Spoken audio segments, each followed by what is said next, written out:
ਸਤਿ ਸ਼੍ਰੀ ਅਕਾਲ। ਤੁਸੀਂ ਵੇਖ ਰਹੇ ਹੋ ਟੀਵੀ ਪੰਜਾਬ ਤੇ ਮੈਂ ਹਾਂ ਤੁਹਾਡੇ ਨਾਲ ਇੰਦਰਪ੍ਰੀਤ ਕੌਰ ਸੰਗੇੜਾ। ਖਬਰਾਂ ਦੇ ਇਸ ਬੁਲੇਟਿਨ ਵਿੱਚ ਤੁਹਾਡਾ ਸਵਾਗਤ ਹੈ। ਗੱਲਬਾਤ ਕਰਾਂਗੇ ਅਮਰੀਕਾ ਦੀਆਂ तमाम ਖਬਰਾਂ ਦੀ। ਨਜ਼ਰ ਮਾਰਦੇ ਇਹਨਾਂ ਖਬਰਾਂ ਉੱਪਰ। ਭਿਆਨਕ ਤੂਫਾਨ ਦੀ ਚੇਤਾਵਨੀ ਅਮਰੀਕਾ ਦੇ ਕੁਝ ਹਿੱਸਿਆਂ ਵਾਸਤੇ ਜਾਰੀ ਕੀਤੀ ਗਈ ਹੈ, ਜਿੱਥੇ ਜ਼ਿਆਦਾਤਰ ਲੋਕ ਇਸ ਕਾਰਨ ਪ੍ਰਭਾਵਿਤ ਹੋ ਰਹੇ ਨੇ। ਬਹੁਤ ਸਾਰੇ ਲੋਕ ਬਿਨਾਂ ਬਿਜਲੀ ਦੇ ਰਹਿ ਰਹੇ ਨੇ। 1000 ਤੋਂ ਵੱਧ ਉਡਾਨਾਂ ਨੂੰ ਰੱਦ ਕਰ ਦਿੱਤਾ ਗਿਆ। ਇਸ ਤੋਂ ਇਲਾਵਾ ਕਈ ਉਡਾਨਾਂ ਦੇਰੀ ਦੇ ਨਾਲ ਚੱਲਣ ਦੇ ਬਾਰੇ ਵੀ ਲਗਾਤਾਰ ਅਪਡੇਟ ਜਾਰੀ ਕੀਤੀ ਜਾ ਰਹੀ ਹੈ। ਮੌਸਮ ਸੰਬੰਧੀ ਹੁਣ ਅਮਰੀਕਾ ਦੇ ਅਲੱਗ-ਅਲੱਗ ਹਿੱਸਿਆਂ ਤੋਂ ਕੀ ਜਾਣਕਾਰੀ ਸਾਹਮਣੇ ਆ ਰਹੀ ਹੈ, ਤੁਹਾਨੂੰ ਇਸ ਖਬਰ ਵਿੱਚ ਦੱਸਾਂਗੇ। ਇੱਕ ਵਾਰ ਫਿਰ ਤੋਂ ਕੁਝ ਹਿੱਸਿਆਂ ਵਾਸਤੇ ਭਿਆਨਕ ਤੂਫਾਨ ਦੀ ਚੇਤਾਵਨੀ ਜਾਰੀ ਕੀਤੀ ਗਈ ਹੈ, ਜਿਸ ਕਾਰਨ 1000 ਤੋਂ ਵੱਧ ਉਡਾਨਾਂ ਨੂੰ ਰੱਦ ਕਰ ਦਿੱਤਾ ਗਿਆ। ਵਿਭਾਗ ਦਾ ਕਹਿਣਾ ਹੈ ਕਿ ਕੁਝ ਹਿੱਸਿਆਂ ਵਿੱਚ ਕਾਫੀ ਜ਼ਿਆਦਾ ਸਨੋਫਾਲ ਪੈਣ ਦੀ ਸੰਭਾਵਨਾ ਹੈ। ਜੀ ਹਾਂ, ਇਹ ਖਬਰ ਅਮਰੀਕਾ ਤੋਂ ਸਾਹਮਣੇ ਆ ਰਹੀ ਹੈ, ਜਿੱਥੇ ਕੁਝ ਹਿੱਸੇ ਕਾਫੀ ਜ਼ਿਆਦਾ ਸਨੋ ਕਾਰਨ ਪ੍ਰਭਾਵਿਤ ਹੋਣ ਵਾਲੇ ਨੇ। ਅਜਿਹੇ ਵਿੱਚ 1300 ਉਡਾਨਾਂ ਨੂੰ ਰੱਦ ਕਰ ਦਿੱਤਾ ਗਿਆ। ਡਕੋਟਾਸ, ਮੈਨੀਸੋਟਾ ਤੇ ਵਿਸਕੌਨਸਿਨ ਦੇ ਕੁਝ ਸਕੂਲਾਂ ਨੂੰ ਬੰਦ ਰੱਖਣ ਦਾ ਵੀ ਐਲਾਨ ਕੀਤਾ ਗਿਆ। ਮੌਸਮ ਵਿਭਾਗ ਦਾ ਕਹਿਣਾ ਹੈ ਕਿ ਕੈਲੀਫੋਰਨੀਆ ਦੇ ਵਿੱਚ ਕੁਝ ਹਿੱਸੇ ਕਾਫੀ ਜ਼ਿਆਦਾ ਤੇਜ਼ ਹਵਾ ਦਾ ਸਾਹਮਣਾ ਕਰਨਗੇ ਤੇ ਬਿਜਲੀ ਗੁੱਲ ਹੋਣ ਦੀ ਵੀ ਸੰਭਾਵਨਾ ਪ੍ਰਗਟਾਈ ਗਈ ਹੈ। ਦਰਅਸਲ ਨੈਸ਼ਨਲ ਵੈਦਰ ਸਰਵਿਸ ਵੱਲੋਂ ਇੱਕ ਵਿੰਟਰ ਸਟਾਰਮ ਦੀ ਚੇਤਾਵਨੀ ਜਾਰੀ ਕੀਤੀ ਗਈ ਹੈ, ਜਿੱਥੇ ਉਹਨਾਂ ਦਾ ਕਹਿਣਾ ਹੈ ਕਿ ਕਈ ਥਾਵਾਂ ਤੇ 2 ਫੁੱਟ ਤੱਕ ਸਨੋ ਪੈਣ ਦੀ ਸੰਭਾਵਨਾ ਹੈ। 1765 ਦੇ ਕਰੀਬ ਉਡਾਨਾਂ ਅਮਰੀਕਾ ਦੇ ਵਿੱਚ ਆਉਣ ਅਤੇ ਜਾਣ ਵਾਲੀਆਂ ਡੀਲੇ ਕੀਤੀਆਂ ਗਈਆਂ, ਜਿਸ ਬਾਰੇ ਫਲਾਈਟ ਟਰੈਕਰ ਵੱਲੋਂ ਅਪਡੇਟ ਜਾਰੀ ਕੀਤੀ ਜਾ ਰਹੀ ਹੈ। ਮੌਸਮ ਵਿਭਾਗ ਦੇ ਦੱਸਣ ਮੁਤਾਬਕ ਜ਼ਿਆਦਾਤਰ ਮਾਊਂਟੇਨ ਰੇਂਜਸ ਵਿੱਚ 1 ਤੋਂ 2 ਫੁੱਟ ਤੱਕ ਸਨੋ ਪੈਣ ਦੀ ਸੰਭਾਵਨਾ ਜਤਾਈ ਜਾ ਰਹੀ ਹੈ। ਜ਼ਿਆਦਾ ਸਨੋਫਾਲ ਈਸਟ ਸੈਂਟਰਲ ਮੈਨੀਸੋਟਾ ਤੇ ਵੈਸਟ ਸੈਂਟਰਲ ਵਿਸਕੌਨਸਿਨ ਵਿੱਚ ਪੈ ਸਕਦੀ ਹੈ। ਅਜਿਹੇ ਹਾਲਾਤਾਂ ਵਿੱਚ ਆਮ ਲੋਕਾਂ ਨੂੰ ਸਲਾਹ ਦਿੱਤੀ ਗਈ ਹੈ ਕਿ ਉਹ ਯਾਤਰਾ ਕਰਨ ਤੋਂ ਪਰਹੇਜ਼ ਕਰਨ ਤੇ ਸਮੇਂ-ਸਮੇਂ ਤੇ ਮੌਸਮ ਦੀ ਜਾਣਕਾਰੀ ਉਹ ਵੈਬਸਾਈਟ ਤੋਂ ਹਾਸਲ ਕਰਦੇ ਰਹਿਣ। ਇਸ ਤੋਂ ਇਲਾਵਾ ਕੈਲੀਫੋਰਨੀਆ ਦੇ ਵਿੱਚ ਵੀ ਮੌਸਮ ਦੇ ਉੱਪਰ ਅਸਰ ਪੈਣ ਵਾਲਾ ਹੈ, ਜਿੱਥੇ ਕਈ ਥਾਵਾਂ ਤੇ ਤੇਜ਼ ਹਵਾਵਾਂ ਚੱਲਣਗੀਆਂ ਤੇ ਬਿਜਲੀ ਵੀ ਗੁੱਲ ਹੋ ਸਕਦੀ ਹੈ। ਸਵੇਰ ਤੱਕ ਜੋ ਜਾਣਕਾਰੀ ਸਾਹਮਣੇ ਆਈ, ਉੱਥੇ ਪਤਾ ਚੱਲਿਆ ਕਿ 10,000 ਦੇ ਕਰੀਬ ਗ੍ਰਾਹਕ ਇਸ ਸਮੇਂ ਬਿਨਾਂ ਬਿਜਲੀ ਦੇ ਨੇ। ਇਸ ਬਿਜਲੀ ਨੂੰ ਠੀਕ ਕਰਨ ਦੀ ਲਗਾਤਾਰ ਕੋਸ਼ਿਸ਼ ਕੀਤੀ ਜਾ ਰਹੀ ਹੈ। ਭਿਆਨਕ ਬੱਸ ਹਾਦਸੇ ਵਿੱਚ 17 ਲੋਕਾਂ ਦੀ ਜਾਨ ਚਲੀ ਗਈ ਤੇ ਕਈ ਲੋਕ ਜ਼ਖਮੀ ਹੋਏ ਨੇ। ਇਹਨਾਂ ਵਿੱਚੋਂ ਕੁਝ ਦੀ ਹਾਲਤ ਗੰਭੀਰ ਵੀ ਬਣੀ ਹੋਈ ਹੈ। ਇਹ ਮਾਮਲਾ ਮੈਕਸੀਕੋ ਦੇ ਨਾਲ ਜੁੜਿਆ ਹੋਇਆ ਹੈ, ਜਿੱਥੇ ਕੁਝ ਪ੍ਰਵਾਸੀ ਬੱਸ ਦੇ ਵਿੱਚ ਸਵਾਰ ਸਨ, ਜਿਹੜੇ ਕਿ ਬਿਨਾਂ ਡਾਕੂਮੈਂਟਸ ਦੇ ਦੱਸੇ ਗਏ। ਇਹਨਾਂ ਵਿੱਚੋਂ ਕੁਝ ਦੀ ਜਾਨ ਚਲੀ ਗਈ ਤੇ ਕਈ ਜ਼ਖਮੀ ਹੋਏ ਨੇ। ਅਧਿਕਾਰੀ ਮਾਮਲੇ ਦੀ ਜਾਂਚ ਕਰ ਰਹੇ ਹਨ। ਖਬਰ ਮੈਕਸੀਕੋ ਤੋਂ ਸਾਹਮਣੇ ਆਈ ਹੈ, ਜਿੱਥੇ ਭਿਆਨਕ ਬੱਸ ਹਾਦਸਾ ਵਾਪਰਿਆ। ਹਾਦਸੇ ਵਿੱਚ 17 ਪ੍ਰਵਾਸੀਆਂ ਦੀ ਜਾਨ ਚਲੀ ਗਈ ਤੇ 13 ਜ਼ਖਮੀ ਦੱਸੇ ਜਾ ਰਹੇ ਨੇ। ਜੀ ਹਾਂ, ਮੈਕਸੀਕੋ ਦੇ ਇੱਕ ਸੂਬੇ ਵਿੱਚ ਬੱਸ ਹਾਦਸੇ ਦਾ ਸ਼ਿਕਾਰ ਹੋਈ, ਜਿਸ ਕਾਰਨ ਬੱਸ ਵਿੱਚ ਸਵਾਰ 17 ਪ੍ਰਵਾਸੀਆਂ ਦੀ ਜਾਨ ਚਲੀ ਗਈ। ਅਧਿਕਾਰੀਆਂ ਦਾ ਕਹਿਣਾ ਹੈ ਕਿ ਜਿਨ੍ਹਾਂ ਦੀ ਜਾਨ ਗਈ ਉਹ ਸਾਰੇ ਹੀ ਪ੍ਰਵਾਸੀ ਸਨ। ਇਹਨਾਂ ਵਿੱਚ ਕਈ ਵੈਨੇਜ਼ੁਏਲਾ, ਕਈ ਕੋਲੰਬੀਆ ਤੇ ਕਈ ਮੱਧ ਅਮਰੀਕਾ ਦੇ ਪ੍ਰਵਾਸੀ ਦੱਸੇ ਜਾ ਰਹੇ ਨੇ। ਇਹ ਹਾਦਸਾ ਦੱਖਣੀ ਸੂਬੇ ਓਕਸਾਕਾ ਤੋਂ ਆਉਣ ਵਾਲੇ ਰਾਜਮਾਰਗ ਤੇ ਵਾਪਰਿਆ। ਅਧਿਕਾਰੀਆਂ ਦਾ ਕਹਿਣਾ ਹੈ ਕਿ ਅਜਿਹਾ ਪਤਾ ਚੱਲਦਾ ਹੈ ਕਿ ਪ੍ਰਵਾਸੀ ਬੇਲੋੜੇ ਡਾਕੂਮੈਂਟਸ ਨਾਲ ਯਾਤਰਾ ਕਰ ਰਹੇ ਸਨ। ਉਹਨਾਂ ਦਾ ਕਹਿਣਾ ਹੈ ਕਿ 45 ਵਿੱਚੋਂ 15 ਯਾਤਰੀਆਂ ਦੀ ਮੌਕੇ ਤੇ ਹੀ ਮੌਤ ਹੋ ਗਈ, ਜਦਕਿ 2 ਜਣਿਆਂ ਨੂੰ ਹਸਪਤਾਲ ਭਰਤੀ ਕਰਵਾਇਆ ਗਿਆ। ਇਸ ਤੋਂ ਇਲਾਵਾ ਕੁਝ ਦੀ ਹਾਲਤ ਗੰਭੀਰ ਵੀ ਦੱਸੀ ਜਾ ਰਹੀ ਹੈ। ਜਿਨ੍ਹਾਂ ਦੀ ਮੌਜੂਦਾ ਸਮੇਂ ਹਾਲਤ ਗੰਭੀਰ ਹੈ, ਉਹਨਾਂ ਦੀ ਗਿਣਤੀ 5 ਦੱਸੀ ਗਈ। ਮੈਕਸੀਕੋ ਦੇ ਵਿੱਚ ਜਿਹੜਾ ਬੱਸ ਹਾਦਸਾ ਵਾਪਰਿਆ, ਇਸ ਦੌਰਾਨ 13 ਜਣੇ ਜ਼ਖਮੀ ਹੋਏ ਨੇ। 13 ਵਿੱਚੋਂ 5 ਦੀ ਹਾਲਤ ਗੰਭੀਰ ਬਣੀ ਹੋਈ ਹੈ, ਜਿਨ੍ਹਾਂ ਨੂੰ ਹਸਪਤਾਲ ਵਿੱਚ ਭਰਤੀ ਕਰਵਾਇਆ ਗਿਆ। ਇਸ ਤੋਂ ਇਲਾਵਾ 8 ਜਣਿਆਂ ਨੂੰ ਮਾਮੂਲੀ ਸੱਟਾਂ ਆਈਆਂ ਨੇ। ਜਿਹੜੇ ਜ਼ਖਮੀ ਹੋਏ ਉਹ ਵੀ ਸਾਰੇ ਪ੍ਰਵਾਸੀ ਹੀ ਦੱਸੇ ਜਾ ਰਹੇ ਨੇ।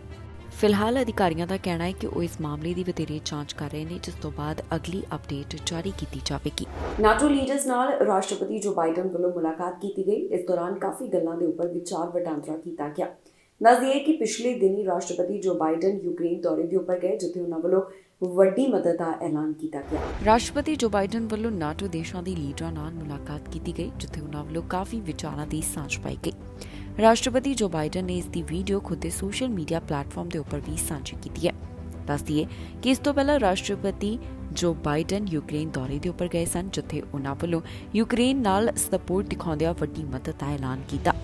ਹੁਣ ਤਾਜ਼ਾ ਜਾਣਕਾਰੀ ਦੇ ਵਿੱਚ ਜੋ ਬਾਈਡਨ ਵੱਲੋਂ ਕੀ ਕੁਝ ਕਿਹਾ ਗਿਆ, ਆਓ ਤੁਹਾਨੂੰ ਸੁਣਾਉਂਦੇ ਹਾਂ। The Secretary General, who I think has done an incredible job for a long time. I rely on his judgment a great deal. You know, the B9 was founded in 2015 after Russia attempted annexation of Crimea. And today, as we approach the one-year anniversary of Russia's further invasion, it's even more important that we continue to stand together. And I think this is proof of this, how strongly we feel. That's why I wanted to meet all of you in person here today.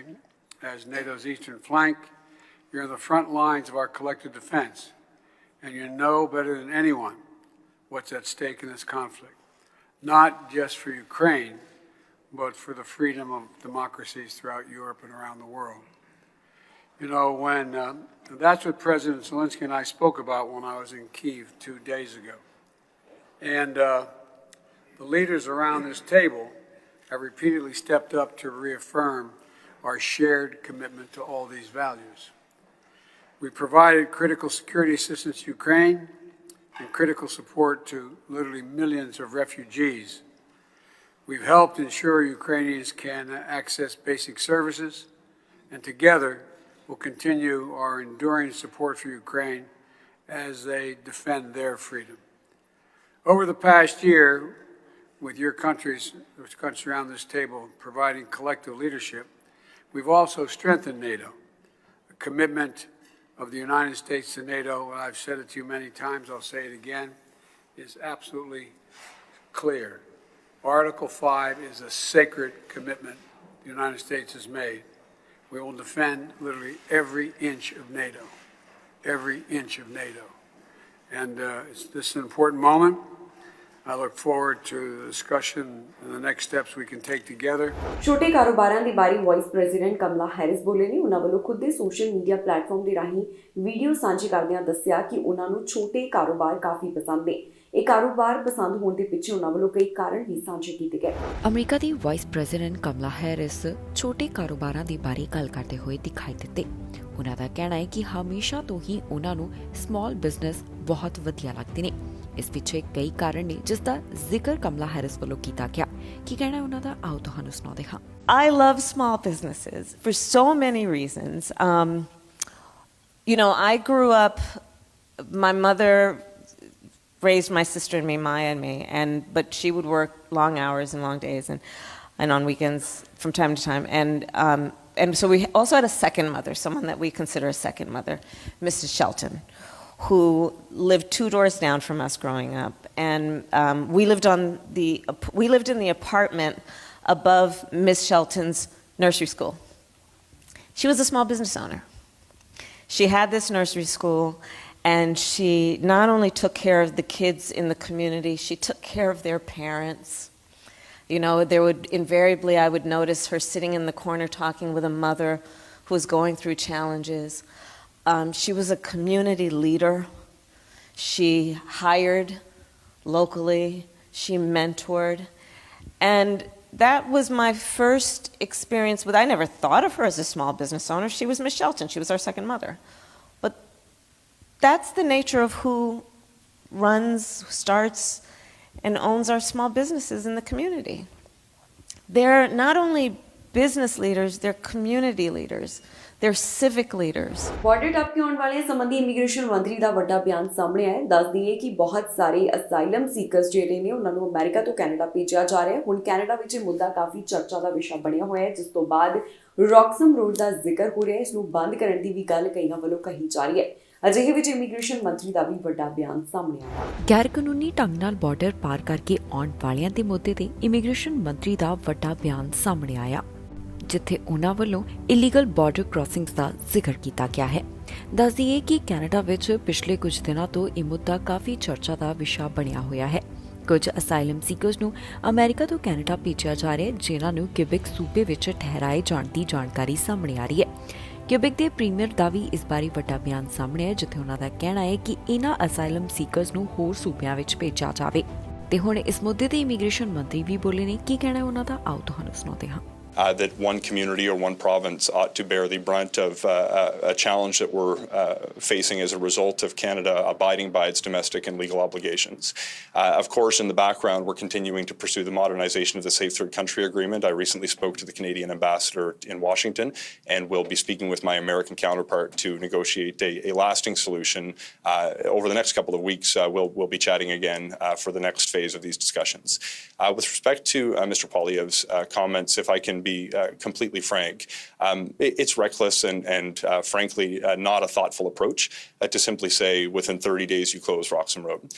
What would happen if we took such an approach rather than actually dealing with people with dignity and respect and pursuing an option that requires bilateral conversations with the United States, is you would simply displace the problem to other points along the Canadian-US border. The result would likely be serious risks that would fall upon vulnerable migrants who are seeking safe haven in Canada, who would be forced to potentially cross through a dangerous portion of the border, not knowing how the elements, particularly at this time of year, would impact themselves and their family. What we need to do is continue to maintain a compassionate approach that recognizes basic human dignity. At the same time, we pursue a lasting solution in partnership with the United States. I'm optimistic that the plan to develop a skills inventory to work with other provinces that are more than willing to welcome workers into their communities and to negotiate a permanent solution with the United States is a much better approach. This is not the time for brash bumper sticker arguments that seek to gain political favor in a time of a real challenge. It's a time to solve problems through adult conversations with our most important strategic trading partner in the United States. ਇਹ ਸਨ ਕੁਝ ਖਬਰਾਂ ਜਿਹੜੀਆਂ ਅੱਜ ਦਾ ਦਿਨ America ਤੋਂ ਸਾਹਮਣੇ ਆਈਆਂ। ਬਾਕੀ ਖਬਰਾਂ ਲਈ ਤੁਸੀਂ ਬਣੇ ਰਹੋ ਟੀਵੀ ਪੰਜਾਬ ਨਾਲ। ਫਿਲਹਾਲ ਮੈਨੂੰ ਇੰਦਰਪ੍ਰੀਤ ਕੌਰ ਸੰਗੀਣਾ ਨੂੰ ਦਿਓ ਇਜਾਜ਼ਤ।